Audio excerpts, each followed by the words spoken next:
All right, it should be recording now. Great. So, well, good evening.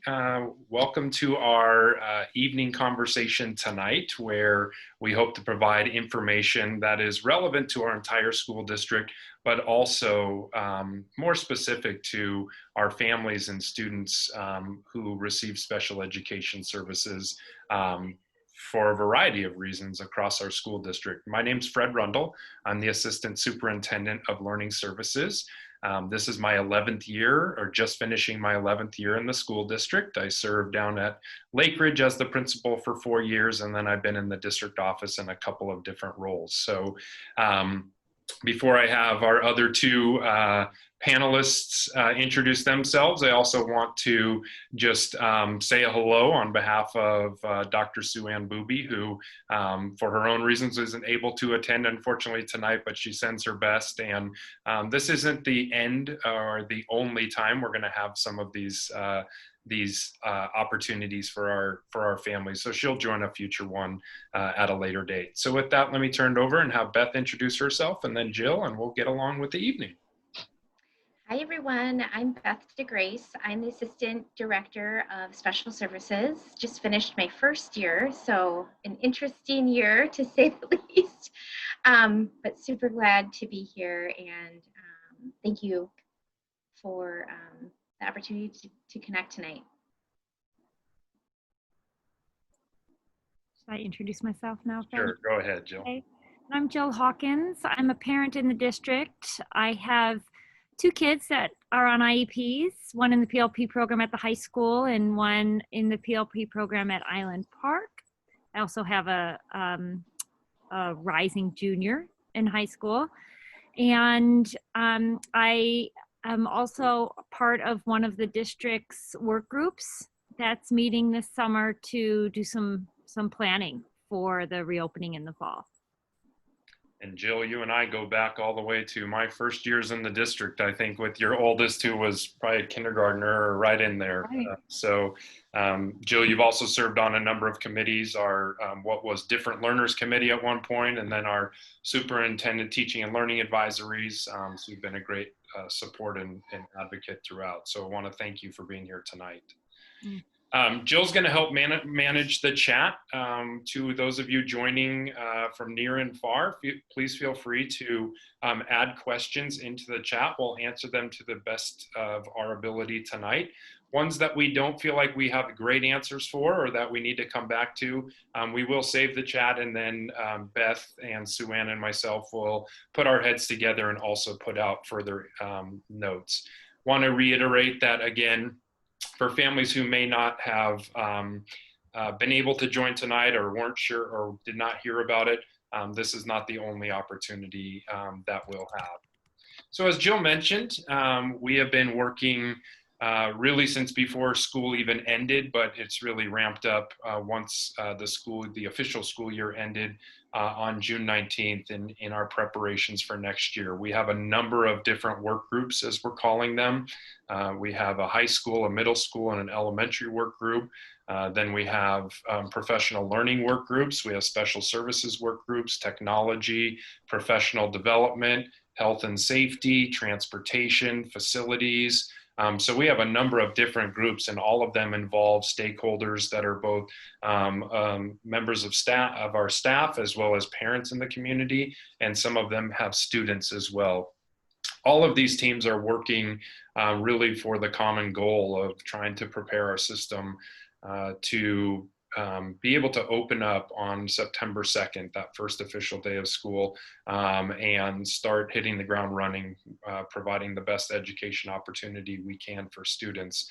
So tonight's going to be an overview of the work thus far and kind of where we are in our planning, as well as I mentioned, to kick things off, some specific bent on specifically special education and thoughts that we're having and plans that we're making for students in special education in particular. So with that, I'm going to go ahead and share my screen so that others can see it here.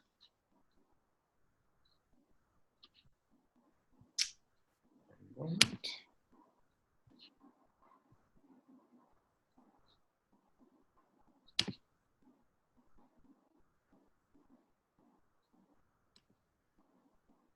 All right. So this is our Learning Forward Continuum. It truly is a continuum, and we'll take a look at that tonight. The way we're envisioning and trying to keep things simple and something that we feel that the community will be able to recognize and perhaps even use as a tool in the future is this idea of a gradient in terms of the learning continuum.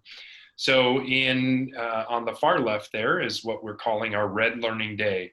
And that is not exactly what it would have looked like in the spring, but if you will, that's the remote learning. We're calling it remote learning 2.0 because the idea is to truly be the next iteration of what remote learning would look like.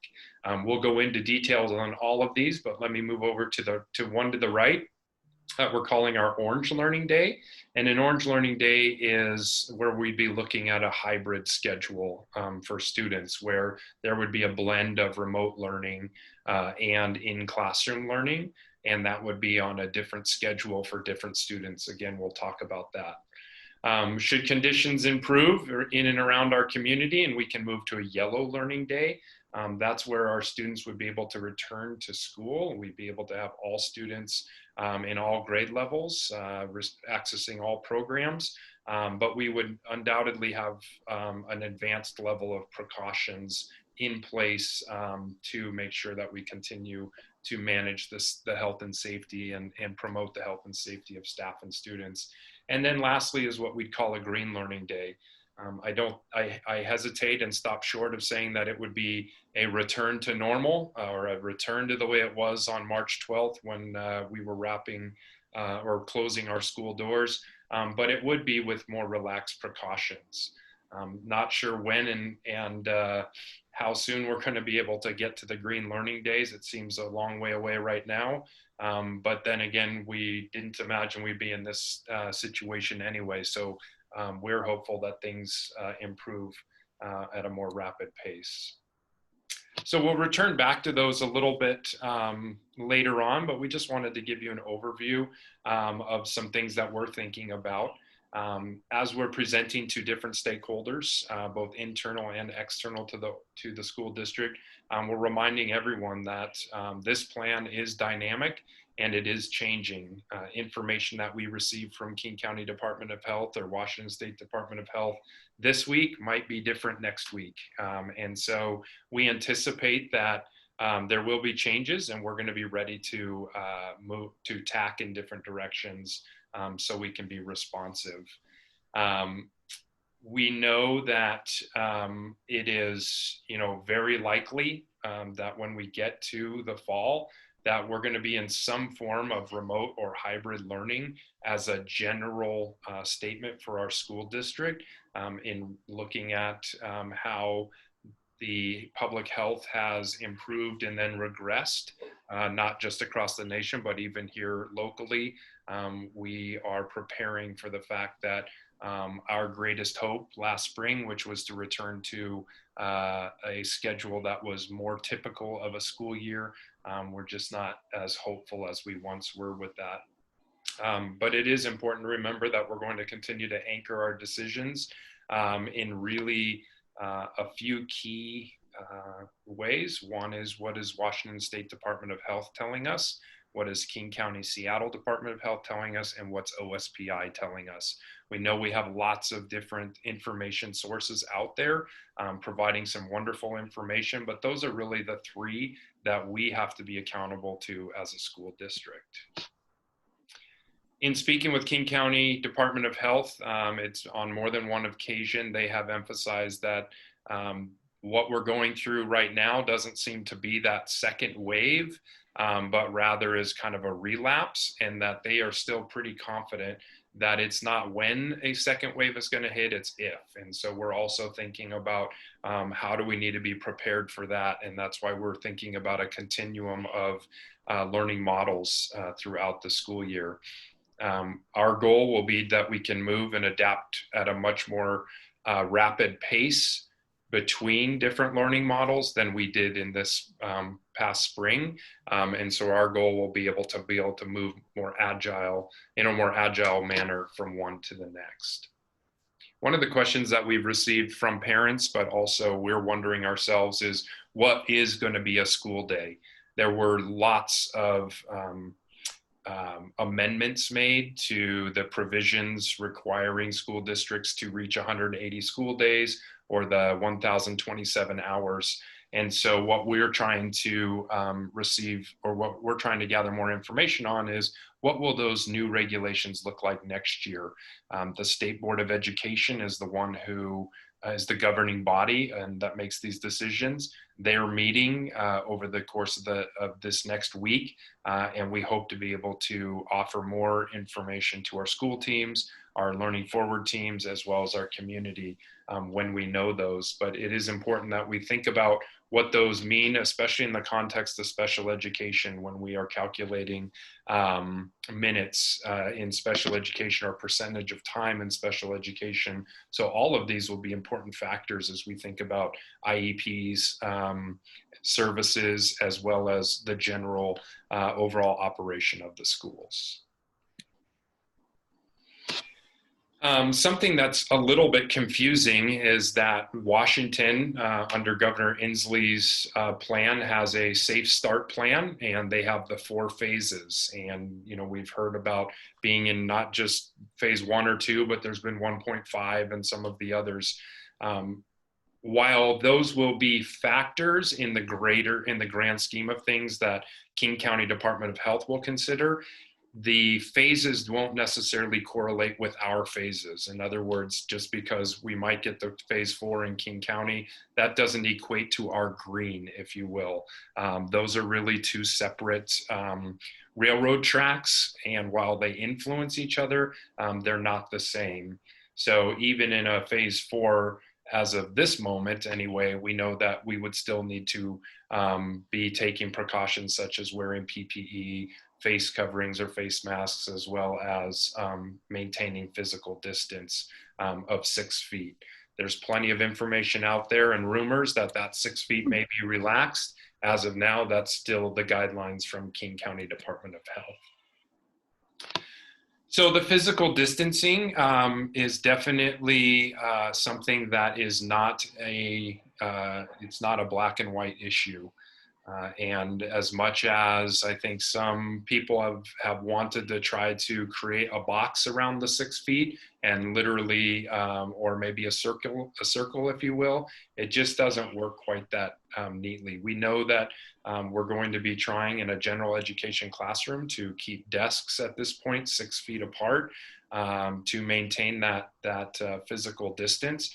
But we also know that students and teachers need to move around classrooms. They need to access materials in different ways. And when I think about some of our classrooms that provide special education services, that needs to look even more different, or even different than it would in a general education classroom. So while that 6 feet is what is the general parameter, there's going to be times when we might need more than 6 feet, and there's going to be times when that 6 feet isn't perfect. We are considering some of the plexiglass shield options in the schools in certain areas where it might help to protect students or staff.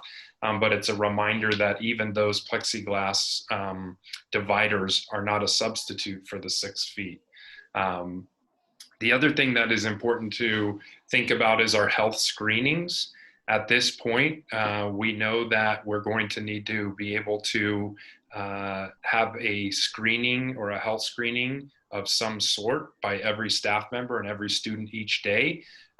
What we hope is that we can continue to follow the guidelines that are out there now, which means that families can provide that attestation through a digital means or a paper copy if they would prefer each school day, so that a parent would verify that a child doesn't have the symptoms of COVID-19 or would pose a risk to other students themselves or the staff. So we're working on some of those logistics as we prepare for next year as well.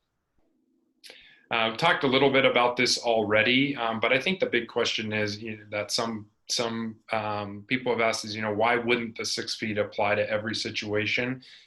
As it's been explained to us by King County Department of Health, it's really about the duration of time. A student and two students sitting closer than 6 feet to one another for a short period of time doesn't pose the same risk as a 60-minute block of time. In the case of, again, students who are receiving special education services, that may not even apply anyway. The movement is at a much greater pace, or even our youngest learners, our kindergartners and our first graders, they're up and moving much more frequently than perhaps a high school student would be, or a middle school student, or even upper elementary. So we have to be thinking about how we're going to be able to have students come to carpet time, and those types of things may be different than they've ever been before, but we'll continue to find creative solutions. Face coverings, this is another hot topic.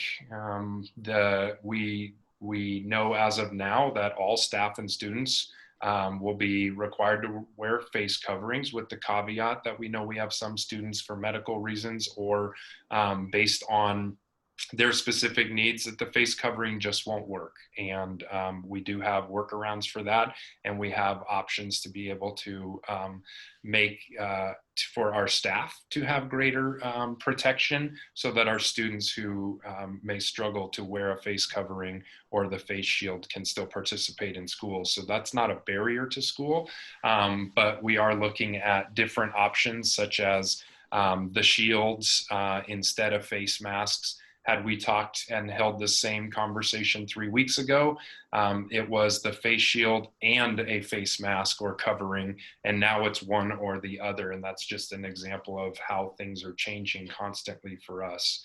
But we will provide the exemptions for some students and staff, and those will be done on an individual basis, both between families and teachers, as well as IEP teams who may be making some of those determinations as well.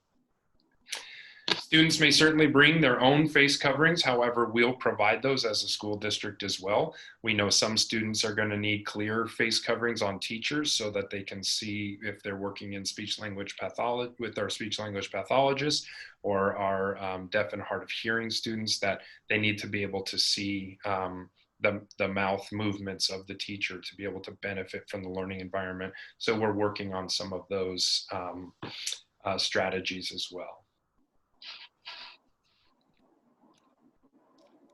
The screenings we talked about a little bit. We will be working on some of those screenings. We'll be working in conjunction with our families on these screenings. We don't believe that we're going to have students line up or somehow come in shifts so that we can accommodate that. We'll be able to use our families to help support us on that.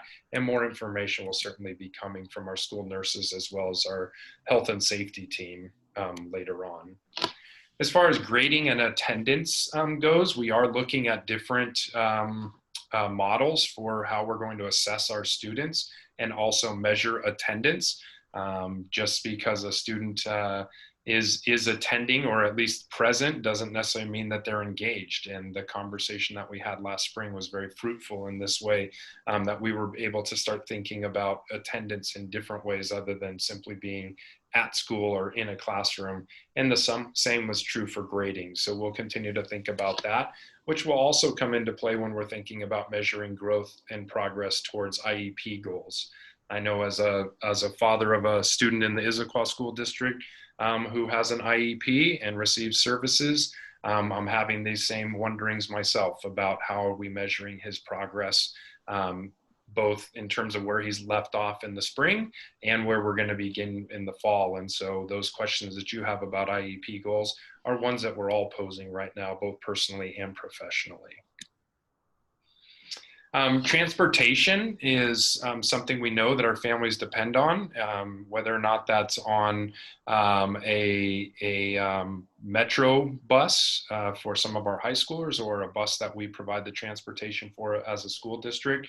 Again, the face coverings would be required. The physical distancing on bus, the requirements are a bit relaxed on that because of the duration of the trip, but we'll also have to be thinking about the students and their needs, particularly if they access some of our transportation on some of our smaller bus routes as we go through. And so those will be discussions that we'll continue to have with each individual family. And we've even heard from some families that they would prefer simply to bring their child to school on the days that they're attending school because they don't feel necessarily comfortable with bus transportation. They want to limit the amount of exposure for their child to either other children or even our bus drivers themselves. And so we'll be talking more and more with our families throughout the summer as we get ready for the fall.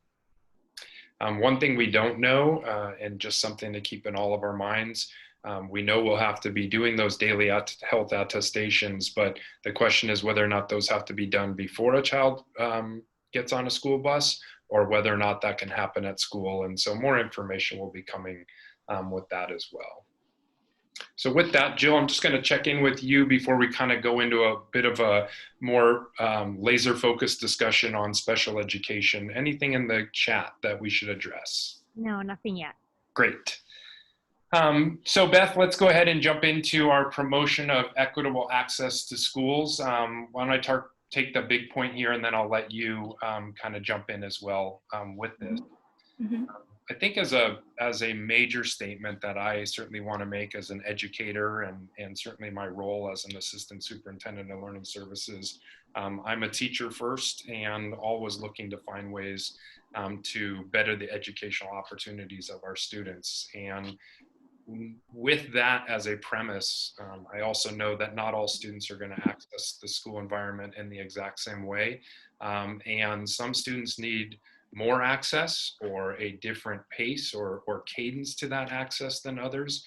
And so I really want it to be understood by our community that we are looking for any and all ways to think about the individual student, particularly those with identified learning disabilities and who need different services to that their schedule and their school day may not look the same as other students. And that will be based on a number of factors, but most importantly, the IEP team coming together to make some of those decisions. So what might be the schedule for one student could be your neighbor, it could be a relative, may not be the same schedule for your child because your child may need to come at different times. So with that, Beth, let me let you take it from there, kind of talk about some of those decision-making processes, and then we can even answer some of the questions that were posed ahead of time.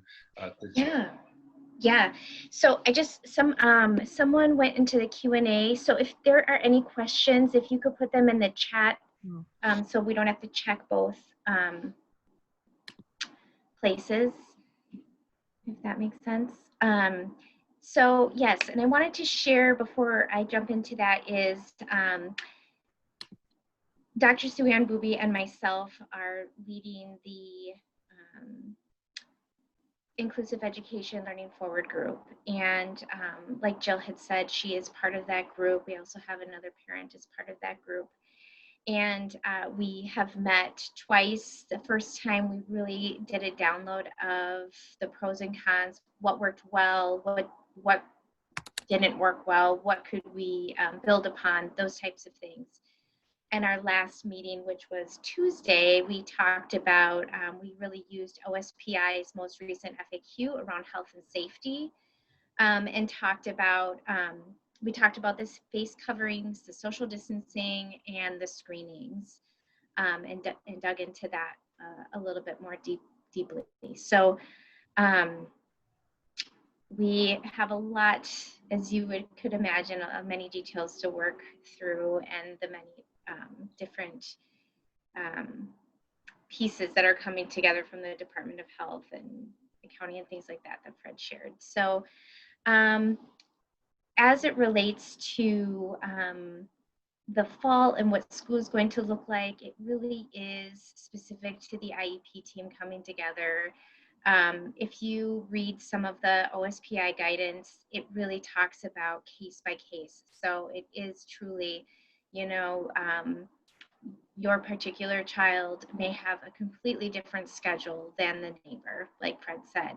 And so IEP teams will have a very large role in this, of course, pending our phase and all of the different things that we have to keep in consideration. So part of the Learning Forward team charge is to also think about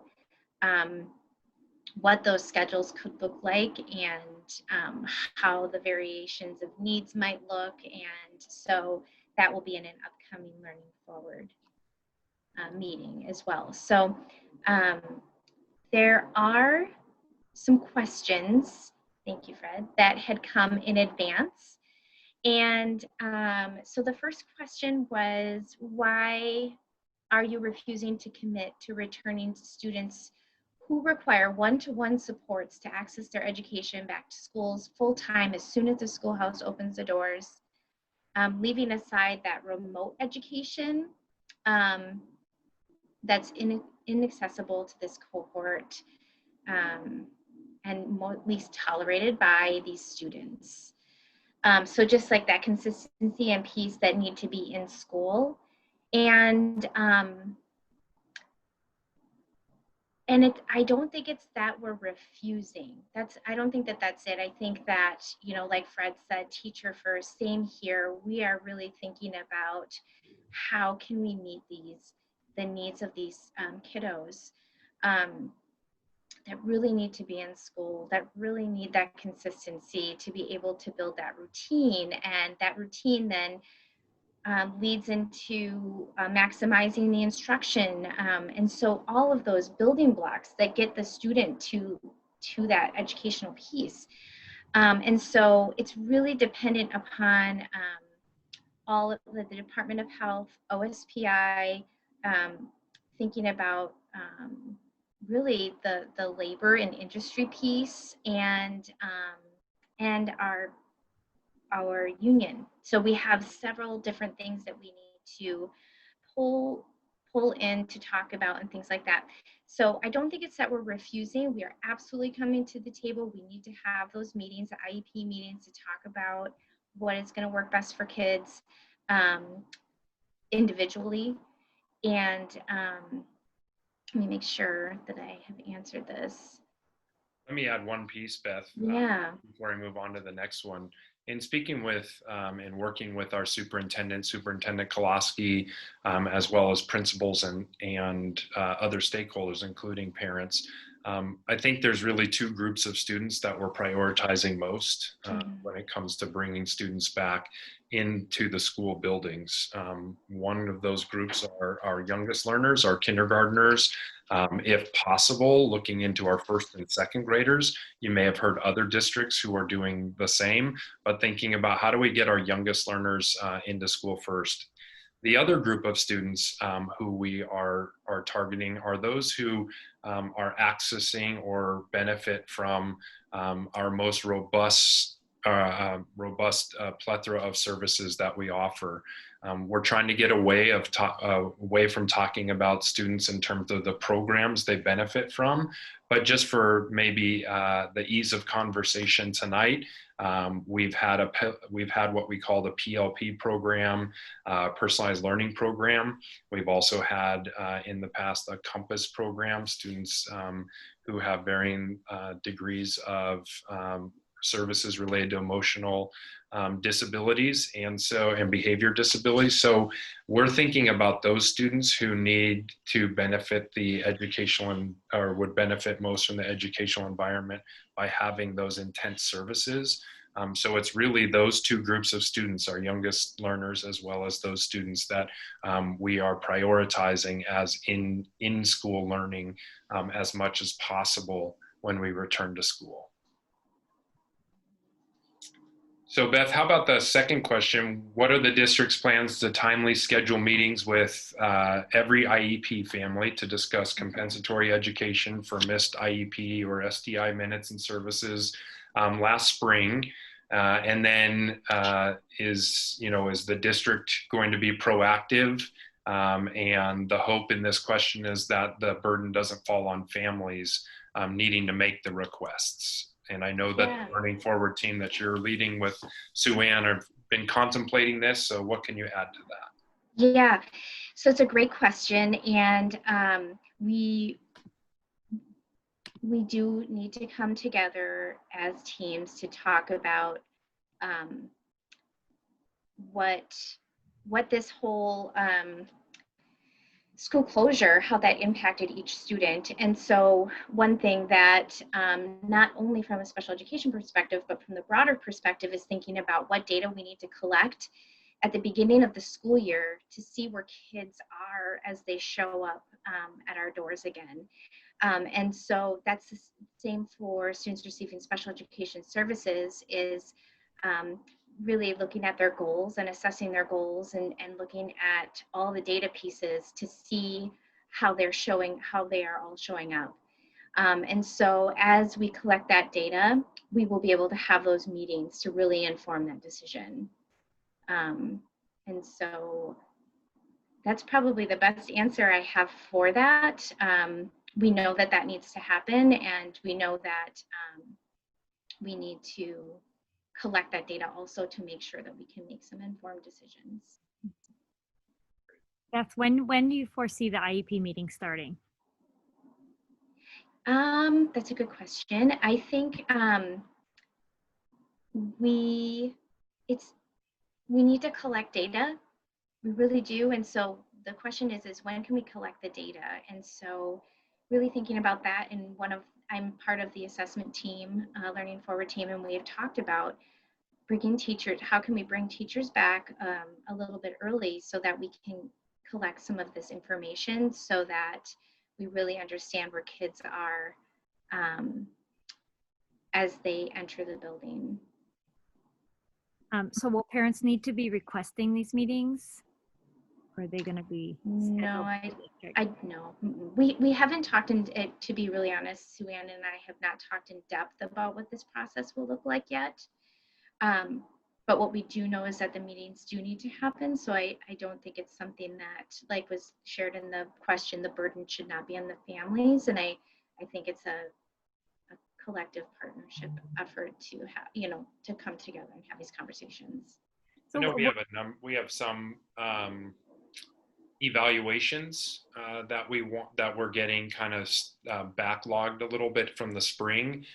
We've been looking at ways in August to bring staff in with students to be able to at least begin the process of completing some of the evaluations.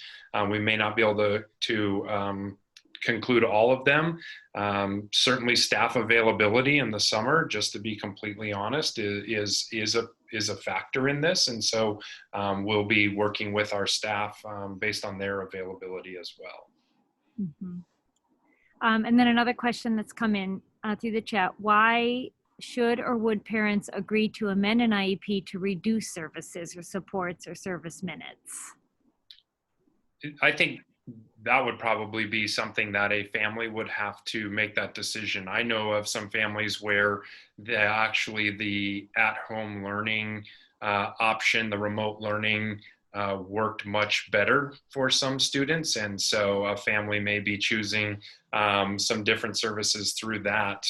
So I'm not sure exactly why a family would or wouldn't, other than I think it would be whatever everyone thought was in the best interest of the student. So it's not to say that it's a slam dunk that there would be reduced minutes or services, but they could be amended simply by what we can or can't provide within the school district. But again, those will be more individualized.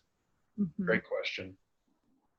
And then you mentioned labor issues, the teachers union and the contract that's still to be negotiated. Can you talk about how the labor issues relate to IEPs? Sure. We are in the process of getting a gauge for, because these are, such uncertain times, and just getting a gauge for staff who are going to be coming back, really. There may be some staff that may choose not to come back. So getting a gauge for that, seeing where we're at, and maybe some of the teachers might do the distance learning piece, some might do in person, some may choose not to come back. So getting a gauge for that, really, and I think we're in the stages of gathering that information. Yes, and then we have a group, just like we did this past spring. We have our great partnership with our Mercer Island Education Association, and we'll be developing the models with our work teams. And then our school district and our association will really be bargaining and negotiating based on the working conditions that are impacted by those decisions. So how they're relevant to the IEP is really quite separate in terms of that's really dealing with what the student needs. How then we can provide those services, those are things that we have to work out internally, as Beth was saying, and that's what we'll be working on throughout the remainder of the summer. Mm-hmm. And then a related question, is IDEA amended or suspended because of labor issues? In terms of the IDEA, you know, that we don't have the authority to suspend those necessarily just as a school district. That's done in conjunction with OSPI relative to those. So I don't think there's really, I think that they're kind of separate in terms of that. So, you know, I think that would be more at a state level than us. We usually follow the guidance that's set forward by OSPI. And then we're also looking at federal law as well, obviously with IDEA. So it's sounding like, you know, IDEA is, you know, still in place. I mean, it's guiding this. And that's the Individuals with Disabilities Education Act. Yes. And so it's sounding like if there are labor issues that are interfering with the district being able to deliver an appropriate education, that the district is still trying to work out how to solve those. Absolutely. Mm-hmm. We have been fortunate in our school district, at least in my tenure, and even going back from there before, unlike other districts who have seen work stoppages, we've had a history of not having those same work stoppages. But in districts that do have that, there's certainly an issue that comes into play with providing services through special education, and what do those compensatory ed minutes then look like if, for instance, there's a strike or a work stoppage because of labor strife. So fortunately, we haven't had that in our school district, and I don't anticipate that that's going to be something that we're going to face as a school district moving forward. We've had great partnerships. Our contract is open right now, not just in terms of bargaining the impacts of COVID-19, but we're in constant communication and in talks with MIEA to work out the best options we can for our staff so they can continue to do what's best for students. Okay. And then I just a follow-up question to the if there's been missed IEP minutes. You talked about data collection, but can you give a reasonable timeline or an expectation to parents so that they don't have to feel like they have to stay on this and be the squeaky wheel? Sure. Yeah. As to when, you know, when the data, or when they're going to hear from the district about, you know, a meeting time and putting a plan in place for their child. Yeah. So I would love to be able to provide a timeline today, but what I will say is that I would say maybe it would be more of an expected communication that comes out as a result of this question at this meeting. So that's how I would answer that. In terms of an actual date or like deadline, Sue-Ann and I have not established that, but I think that can come in a communication between now and, you know, a little bit before the start of the school year to have, you know, so that there can be some information that says, okay, we'll hear it between this time and this time.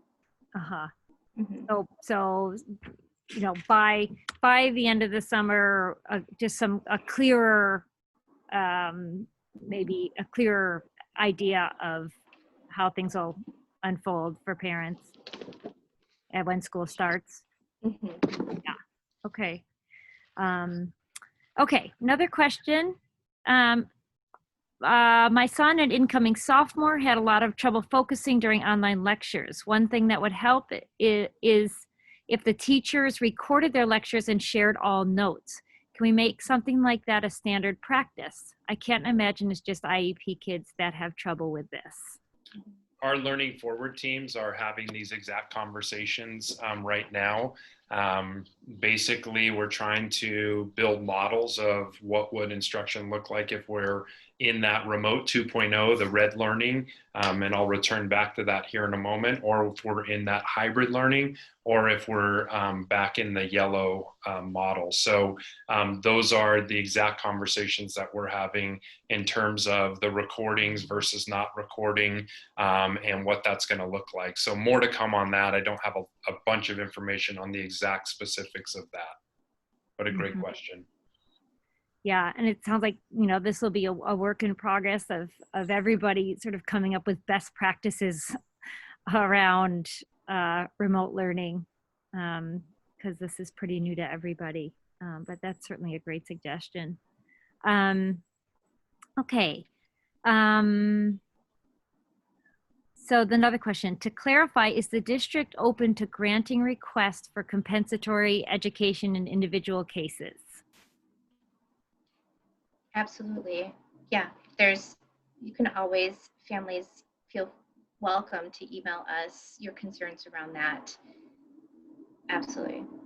Okay, so that's what you suggest, emailing Dr. Sue-Ann or Beatty. myself, if you have some concerns you'd like to share with us regarding reason for compensatory education services, yeah, I absolutely welcome those emails.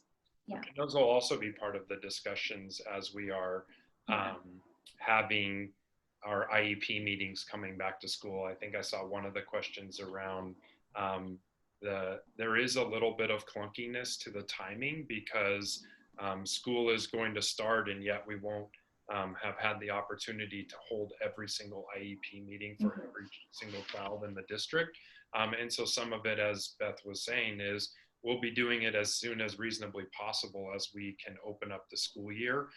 But it's not, you know, there may be some that we can hold before the school year. But I also want to be open and honest with our community that, you know, with over 400 IEPs in the district, it's going to take more time than between now and September 2nd to be able to hold those. And without question, I can understand where a family is anxious and wanting to have that happen sooner rather than later. But the long and short is, at least in those meetings, those are times when compensatory ed may be discussed, or it might not be if a family is not as interested in that. So those will be individual conversations. Mm-hmm. Can you maybe explain what compensatory ed is for people who aren't familiar with that term? Sure. Yeah. Beth, do you want to take that? Sure. So compensatory education is to make up for missed specially designed instruction. So let's just say a student qualifies for social behavior, and I'll just give a made-up scenario. And maybe a teacher maybe didn't provide services for 3 weeks for some reason.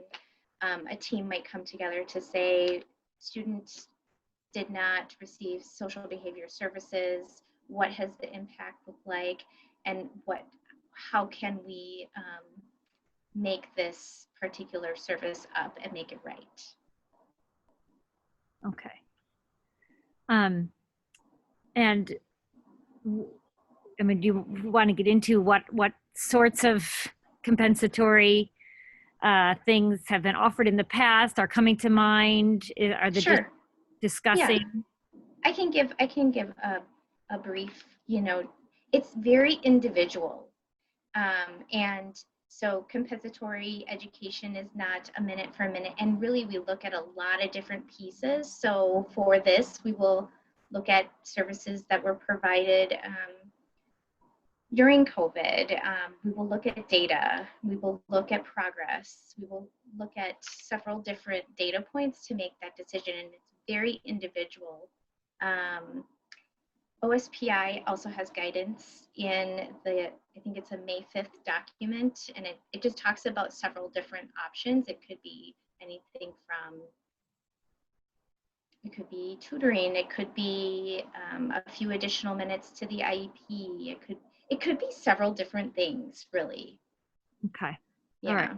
It's very individual, just based on what's happening. And Jill, Okay. looking at as Beth was answering some of those, it looks like there's several different questions that really go along that same line. So that's probably something that maybe we come back to in terms of a Q&A that we send out and make more available. Maybe we can get in a little bit more. There's even some questions around IDEA and how that's impacted by this. So I think there's some great questions there that probably answering in a Q&A format might be better for our whole community to hear from on those. I think that's a good idea. Okay, and here's a question. I'm not exactly sure how this one is relating to reopening in the fall, but it says, what about use of outside evaluations? I suspect that has to do with outside evaluations as we're thinking about returning to school. What I would say on those is if someone has an outside evaluation, that they could send that to the school district or the case manager, and then the case manager and school district can work together. Okay. When are we going to know what our child's school schedule, in class or remote, will look like? Yeah, that's a great question. And as Fred had mentioned, that we are part of Learning Forward teams, several of them, to see, today for example, I was in facilities, the other day I was in transportation, tomorrow I'm probably in another one, and we had the special services one this week. And so really trying to think about all the pieces coming together, the health and safety, all of those pieces that need to come together before we're able to make that schedule. But like Fred had said, the priority is the younger, the kindergartners and students receiving special education services, students where really would be meet the needs to be in person and in school. So I don't have an answer for that. I don't know, Fred, you have anything to add to that? No, you know what, maybe I'll go ahead and go in and finish the bulk of the presentation that kind of talks about the different phases. It might to help answer some of those. And then we could even return to that question or see if we're kind of answered there. So let me take a pause on some of the questions. I see they're coming in and they're great. Let me go through the rest of these and then we'll come back to some of these others.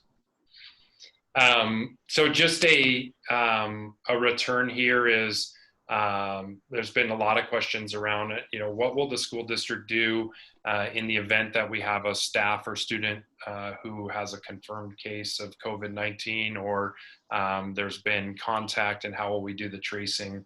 A lot of that, just like in the public health sector, we're dependent upon our staff and our students and our families notifying us right away. And then we'll be considering all of the staff and students who may be impacted and following guidance from King County Health Department. And we'll talk a little bit more about how that could impact school schedules here in a moment. One of the questions, will we automatically close? And it's not necessarily. As we learn more and more about COVID-19 and the response that's required, we may or may not automatically close the school. It may be that we have a certain number of students who are in quarantine or who aren't in school, but it doesn't mean we necessarily close the school. And there's really only 3 entities that can close a school. Either it's the governor, as he did this past spring, It's the superintendent, as we oftentimes see, whether or not that's because of weather or whatnot. And then the Department of Health can also come in to close schools. And so it's really those entities working together, our superintendent and King County, Seattle Departments of Health. Want to return just quickly here to our Continuum learning models here, and starting off with our red day. I want to emphasize again that if we're in a red day, that is where it is a remote learning, but it's not a replacement of Learning 1.0 in terms of a one-for-one. It's really a reimagining of our remote learning. And I saw a question in the chat earlier around, they wonder about the real benefit to that whole class Zoom meeting. Would there be smaller group instruction? I think we're having some success this summer in some of our summer school offerings. I know we're in our first week for our elementary program, but we are working in synchronous learning environments where we're doing small group breakouts, we're doing whole class, and trying to think about learning in several different ways rather than just whole class. And I think our families can expect to see more of that when we return to school, if we're in a red learning environment from there. So it does involve an enhanced schedule rather than having a Zoom meeting once a week and then relying on learning grids or attending to potentially, let's say, an office hour by a teacher. It really is much more direct and scheduled time. For instance, in our elementary summer school right now, the students they're on their Zoom call with their teacher from 9 o'clock until 12:15. There are breaks built into there, and they're doing breakout sessions and they're working together. And the same would be true for some of our high school and our middle school schedules that we're building as well. So I think what's most critical is that it's not about learning in school or out of school. It's about learning remotely or in different ways, and we have to continue to be creative with that. Just kind of moving through, why would we be in a remote learning situation? It would be just simply that the health and safety of staff and students couldn't be mitigated against, such that we would need to close schools because of protection for health and safety of students. But the goal is to move back to a learning setting where we can get students in the school, which gets us into more of this orange day, which would be more of a hybrid. It is not desirable either in terms of being most desirable. The green is where we all want to be. But if we can at least be in orange, we know we can get our students back to school on a more part-time basis, where they might be remote learning for part of their week, but also back in school for part of their week, receiving services, receiving education in person, being around other students, benefiting from some of those incredible opportunities within the school. Why would we be in an orange setting? We'd be in an orange setting because we need to maintain physical distancing, and we simply can't have the same capacity in our schools that would accommodate all, in the high school's case, 1,450 students, in some of our elementaries, 550 students. If we have to maintain physical distancing, it would be a situation where we need some of our students to be learning at home and some who would be learning at school. What those different learning situations look like, I think that's what Beth was talking about. I was in the high school Learning Forward team meeting just today, and we were having these exact conversations around how would we work an A and a B schedule with a 7-period high school day, and then what do those different options look like? But we're working on all of those different scenarios right now. The more just kind of health and safety, again, being able to do the very best to maintain health and safety. Moving to a yellow learning day, this would obviously be much more desirable for everyone. This would be our students back in school on a more typical learning cycle. Would there be limitations? Absolutely. Would we be able to have large assemblies with students together? No. Would we be able to, continue to just engage and have volunteers coming in and out of the school like we would want? No, we probably wouldn't, but we would be able to have our students in, and that would be under the assumption that we can start to get away from the physical distancing requirements. We'd still probably have our daily attestations, making sure that everyone is healthy there. So why would we be in that? It would be because we can be safe, and we can make sure that our students and our staff are as safe as possible for those. With all that being said, the great unknown is that, you know, could one school be in a remote learning day in a red and another one in orange? There's definitely that possibility. It all depends on how the health and safety is being impacted across the district. So we will have to be able to continue to be nimble, responsive, and agile as we move through. But I know that's what our teams are working on right now. I think one of the questions that I saw a moment ago that really relates to this is thinking about students who have some of our highest needs, and you know, the remote learning. I think the sentiment of the question is the remote learning just didn't work for their particular child, that it really wasn't providing the services that they needed. And so, you know, what can they expect next school year? Is it full time? Well, right now, I'm not even sure what a full-time day looks like as we're trying to pull this out. But would our goal be, could a student come to school? If the school is in red, might we still have some students who come to school and receive services? Yes, that's what we're trying to build towards, is that rather than closing down our entire district like we had to do this past spring, or instead of the entire state closing down, that we're able to think about things in terms of a continuum of services provided in the school. And so that could mean that while all students are coming, we could have a few who do come and continue to receive services, because we can make it safe for a small group of students. We just can't do it for the full school itself. So that's how I'd kind of answer that question, which I think kind of lends itself to this last slide there. So with that, Jill, let's return back to the questions here and take a couple more. I know we're right up against the time, but let's take a couple more. And then, as I said, Beth and I are going to take all of the questions that are in the chat. We'll be working with Sue Ann and ourselves and other members of our teams, and we can put together a Q&A that we can put out as well. And then we'll host another one of these events here in the coming weeks when we can update everyone on where we are right now. Yeah, and I want to thank everybody for your questions. And as a member of the Special Services Learning Forward group, I really appreciate them, because we've done a ton of brainstorming and thought of a lot of things. And these are some nuances to the things that we've discussed that are going to be helpful to think about and plan for.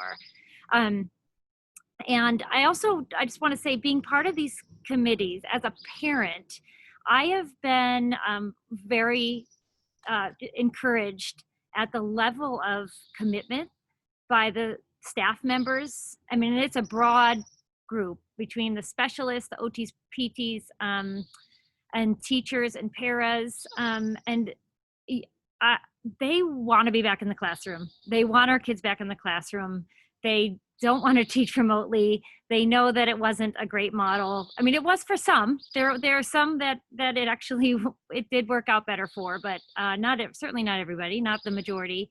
And everybody really wants this to be better. But this is a huge task to iron out these details. So having this input is going to be helpful for everybody. Somebody asked about, related services like OT, PT. Those things didn't happen in the spring. How might they happen in the fall if you're in school and still need to social distance, or remotely? Yeah, I think that we're talking about what that could look like. Again, it's going to be dependent on what the student needs. I think what came across in our Learning Forward meeting the other day is there were some great successes in the distance learning piece. this was an occupational therapist speaking to that.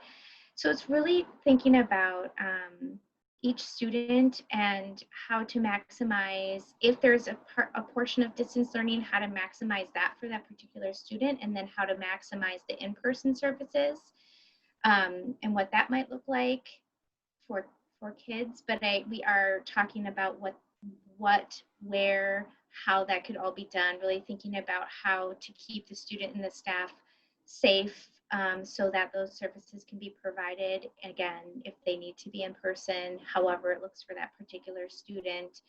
I think services definitely looked different in the spring as it relates to related service.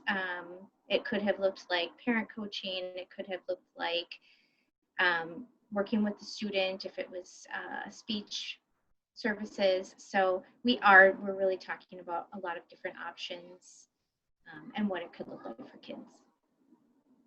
Okay. Jill, let's address, I think the question, there's a good one about, why would we prioritize kindergarten and not first grade or some of the others? Mm-hmm. A great question there. Obviously, we want to prioritize. I think there's clarity, or hopefully tonight, that parents are taking away from this, that we are prioritizing students who have more, some of the most significant needs. But then this question really gets at the kindergartners who are incoming, and why not first graders as well. To kind of put it this way, it really comes down to space and availability of teachers. So if we're looking at a classroom, most of our elementary classrooms, when we've looked at them and we've played the Jenga with desks and all kinds of different formulas, we can, depending on the class size, we can get between 14 and 17 desks if we're maintaining that 6 feet of distance between them. So knowing that if we have a class of 20, we know we're going to need to start breaking those classes apart, meaning then that we not only need an extra classroom, but we'd also need another teacher. And so we're looking at different ways to be creative with our staffing, but being creative with our space is another challenge that we have, certainly in all of our schools as we move forward. So I think the point of this question is the kindergartners haven't even come in at all, and our first graders, in this parent's perception, is that they only receive 60% of their school year. And so, it feels like first grade's a priority as well. Couldn't agree more. If we can get first grade as well, that would be fantastic. Many of our kindergarten classes, if we were to start tomorrow, are already around that 15-to-1 threshold. And so we're not looking at extra space or extra staffing, which means we can start looking at first grade as too. And it might be a roll up as we go throughout the school year. So it isn't at the expense of first grade. If we can add first grade, we will. But what I was trying to articulate is we're just starting with our youngest learners, which would be our kindergartners, and then moving from there. For those of you who have children in the early childhood program, I'm not trying to not include you as well, but I think of your children more in terms of those students with some of those needs, and so you're already included in that. Take one more, Jill. Yeah, I'm seeing some questions around sort of health and safety sorts of things, like if you have a child who's exempt from wearing a mask, can you request that your child not be near that child, especially if your child has difficulties keeping safe distance from them? And then sort of similarly, what's going to happen if a child is identified as being COVID positive, or a staff member? Sure. Has it developed protocol for that? Yep. One of the things that I would say related to, if you are concerned, it would be similar to if your child had a nut allergy, or there were some other extenuating circumstance. Maybe whatever the health reason would be, is to, I would talk to two people right away, and they may not get back to you right away, but they will soon. And that would be the school nurse and the school principal. If you are having some concerns, they may or may not be able to disclose to you whether or not a student is going to wear a mask or not, and we don't even know that at this point in many cases. But if you want to kind of put that on the radar of our principals or our nurses, that would not be a bad idea. With respect to if we do have a known case of COVID-19, our primary go-to on that would be King County, Seattle Department of Health, and they will really help guide us in terms of what we can disclose, what we can't, but we would certainly be doing all of the contact tracing and notifying families whose children or our staff who would have had an exposure, so that we can do the proper contact tracing and keep everyone else as safe as possible. So we do have protocols we're putting into place with that. Some of them are ones that we're actually using from district to district as a cohort. We're part of the Educational Service District in the Puget Sound area, and we're working as an entire cohort. In fact, I was just talking to Annie Hetzel, who is the nurse for the entire ESD, if you will. She's kind of the head nurse, and she's helping us coordinate some of these efforts as well. Okay. I'm seeing a number of requests to better advertise if meetings like this are going to happen again. I think that is a good one, a reasonable request.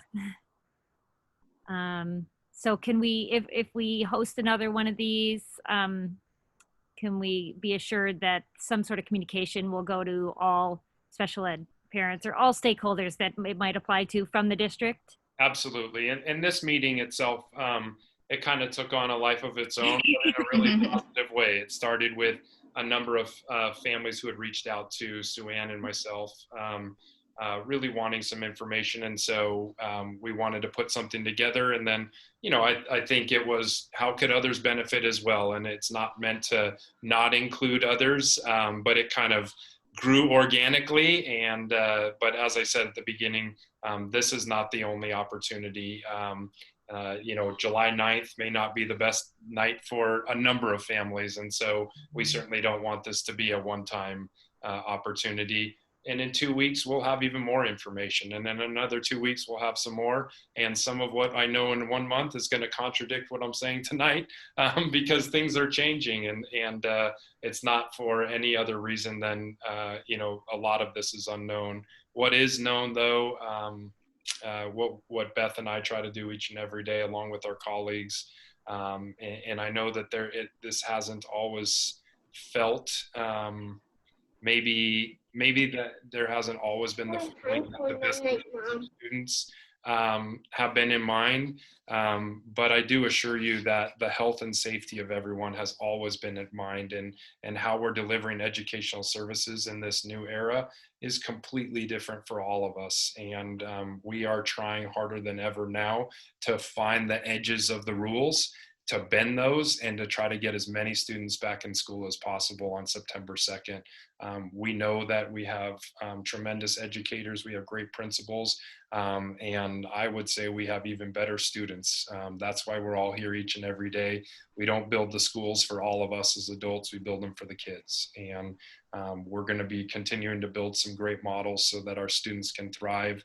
I hope we're not in a red situation, but if we are, we've got some students that we can bend some rules for in a different way than we did this spring, because of what we've learned and what we've been able to adapt to. So I really appreciate all of our families' continued support. I know at times it's frustrating, but what I hope is that we can continue to stay on the same page, work towards that common goal, and use each other as assets to support these students. So Jill, thank you for your help tonight. Beth, thank you as well. To all of our families at home, I want to thank you for tuning in tonight. We'll make this available, and then we'll go through this chat. We'll come up with some Q&As, and then we'll advertise in a more broad way when we have our next one in the coming weeks. So with that, I hope everyone stays safe, stay healthy, have a great rest of your summer here, and we'll be in touch shortly. Have a great night. Thank you. Thank you. Thank you.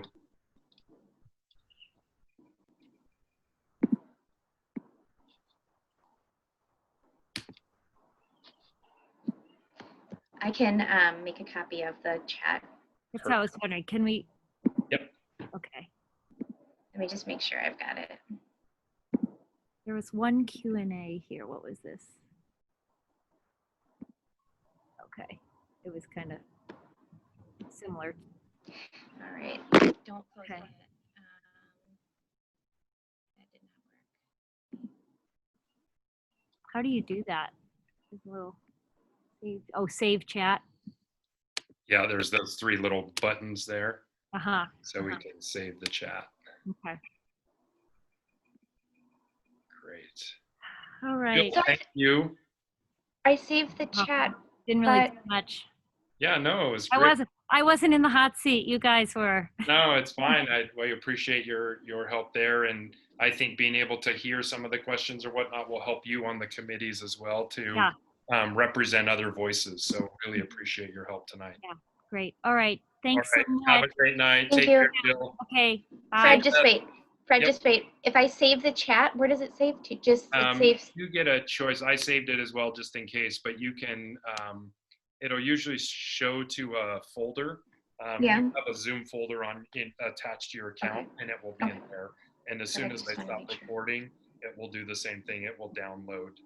Oh, speaking of the recording, how can we make that available to people? Can we stop recording? Yeah. What's that? Can we stop recording? Sure.